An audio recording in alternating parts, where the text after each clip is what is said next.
السلام علیکم۔ آج ہم بلغمی دمے کے بارے میں بات چیت کریں گے۔ بلغمی دمہ وہ بیماری ہے جو زیادہ تر پاکستان میں پائی جاتی ہے، اور یہ جتنے بھی مریض ہوتے ہیں دمے کے ان میں سے زیادہ تر مریض بلغمی دمے کے ہی ہوتے ہیں۔ بلغمی دمہ ایک پیچیدہ مرض ہے، لیکن پیچیدہ مرض اس کو اس وجہ سے بنایا گیا ہے کیونکہ اس کے متعلق صحیح دوائی کا انتخاب ہی نہیں کیا جاتا۔ آج آپ کے سامنے جو دوائی بتائی جائے گی وہ بہت آسان ہے، اس کو استعمال کریں، انشاءاللہ یہ بلغمی دمہ بہت جلد کنٹرول ہو جائے گا اور دم کشی سے جان چھوٹ جائے گی اور سانس بہت کم چڑھے گا۔ آہستہ آہستہ بیماری نہ صرف ختم ہو جائے گی بلکہ یہ بیماری کبھی دوبارہ ہوگی ہی نہیں۔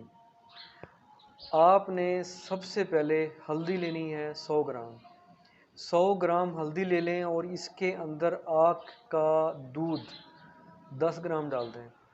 آک کا دودھ وہی ہوتا ہے جس کا پتا توڑتے ہیں تو اس میں سے دودھ نکل آتا ہے۔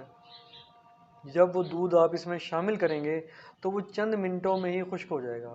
ہاتھ سے مسل لیں اور اس کے بعد حامی دستی میں ڈال کے آپ اس کی کم سے کم 1 گھنٹہ رگڑائی کر لیں تاکہ آک کے دودھ کے تمام اجزاء اس میں اچھی طریقے سے شامل ہو جائیں۔ شامل ہو جانے کے بعد ایک جان ہونے کے بعد ہلدی بھی بہت زیادہ باریک ہو جائے گی اور جسم میں اپنا ایکشن دکھانے کے لائق ہو جائے گی۔ اب آپ نے کرنا یوں ہے کہ آپ نے ایک 0 سائز کا کیپسول بنا لینا ہے، یا اگر کیپسول کسی وجہ سے اویلیبل نہیں ہے تو آپ ایک چنے کے برابر ہلدی لیں اور تازہ پانی سے یا نیم گرم پانی سے کھا لیں۔ نیم گرم پانی سے کھا لینے کے بعد یہ بہت جلد جسم میں شامل ہو جائے گی اور آہستہ آہستہ بلغم کو کھڑنا شروع کر دے گی۔ کبھی آپ کو یہ احساس ہو سکتا ہے کہ اس دوائی کے زیادہ استعمال سے بلغم نکلنا شروع ہو گیا ہے، آپ کو ایسا بھی لگ سکتا ہے کہ یہ بلغم نیا پیدا ہو رہا ہے۔ دیکھیں، یہ نیا پیدا نہیں ہو رہا۔ بلغم تو پھیپھڑوں میں بہت زیادہ جم چکا تھا، سبز رنگ کا ہو چکا تھا۔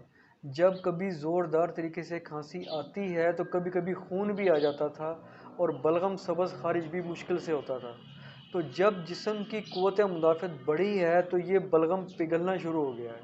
پگھل کے سینہ آہستہ آہستہ صاف ہوگا، یعنی یہ بلغم منہ سے ہی خارج ہوگا۔ جب یہ منہ سے خارج ہوگا تو آہستہ آہستہ سارا پھیپھڑا، سینہ، جسم اس بلغم سے پاک ہونا شروع ہو جائے گا اور انسانی جسم کی قوت مدافعت بڑھنا شروع ہو جائے گی۔ تو سب سے پہلی تو بات یہ ہے، یہ مت سوچیں کہ بلغم خارج ہو رہا ہے۔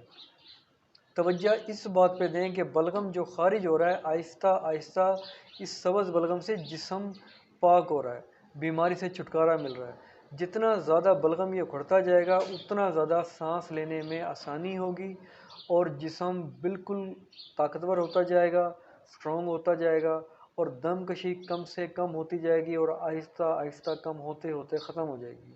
تو آپ نے شربت بنا لینا ہے۔ بہت اچھا ہے کہ آپ ایک شربت بنا لیں، جیسے گڑ کا شربت۔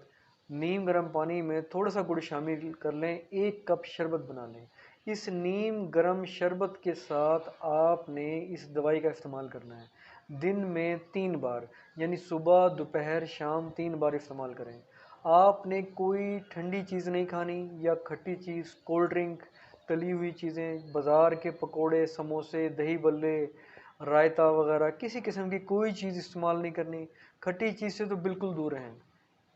سبزیوں میں خاص کر بند گوبھی، پھول گوبھی، آلو، ان 3 چیزوں سے پرہیز کریں اور آہستہ آہستہ اپنی قوت مدافعت کو بڑھانے کے لیے پہلے گھر کے اندر واک کریں۔ جب آپ کی طبیعت بہتر ہونے لگے، بلغم اکھڑنے لگے تو پھر آپ باہر کی واک کریں اور آہستہ آہستہ اپنے واک ٹائم کو بڑھائیں، 15 منٹ تک لے جائیں۔ جب آپ کو لگے کہ سانس چڑھنا کم ہو گیا تو آپ آہستہ آہستہ ٹائم بڑھا بھی سکتے ہیں، لیکن اگر واک سے آپ کو سانس چڑھنے لگے یا قوت مدافعت کمزور ہونے لگے یا سر میں درد ہونے لگے تو ضروری نہیں ہے کہ دوائی کے استعمال کرتے ہی آپ واک شروع کر دیں۔ فی الحال نہ کریں، لیکن جیسے جیسے طبیعت میں سدھار آئے سب سے پہلے تو آپ واک شروع کریں۔ آہستہ آہستہ بلغم اکھڑنا شروع ہو جائے گا۔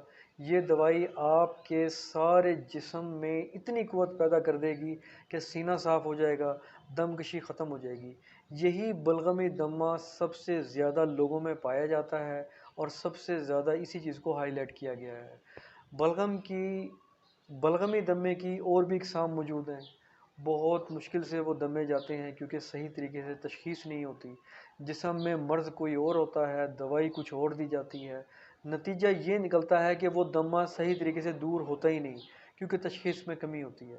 لیکن جس دوائی کے بارے میں آج آپ کے سامنے تفصیل رکھی گئی ہے، وہ بلغمی دمے کے لیے جمے ہوئے بلغم کو جسم سے خارج کرنے کے لیے سب سے زیادہ بہترین مانی جاتی ہے۔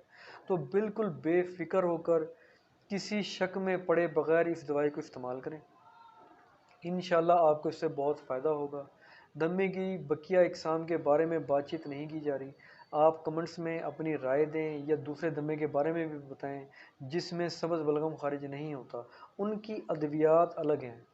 آپ خشک دمہ یعنی ایسا دمہ جب کھانسیں تو بلغم خارج نہیں ہوتا لیکن اس سے گلے میں خراش ہوتی ہے، چہرہ سرخ ہو جاتا ہے، سانس لینے میں دشواری ہوتی ہے، اس دمے میں بھی یہی دوائی استعمال اگر آپ کرتے ہیں تو اس کا بھی نتیجہ بہت اچھا نکلے گا۔ باقی اگر آپ کا کوئی مسئلہ حل نہیں ہوتا یا آپ کو کوئی بات سمجھ میں نہیں آتی تو کوشش تو یہ کریں کہ اس ویڈیو کو ایک بار پھر دیکھ لیں، پھر بھی آپ اپنی کمنٹس کا اظہار کر سکتے ہیں، کمنٹ باکس میں اپنی رائے دیں، آپ کی رائے کو سنا جائے گا اور اس کے مطابق آپ کو جواب دیا جائے گا۔ انشاءاللہ اللہ پاک آپ کی مدد کرنے والا ہے۔ اللہ حافظ۔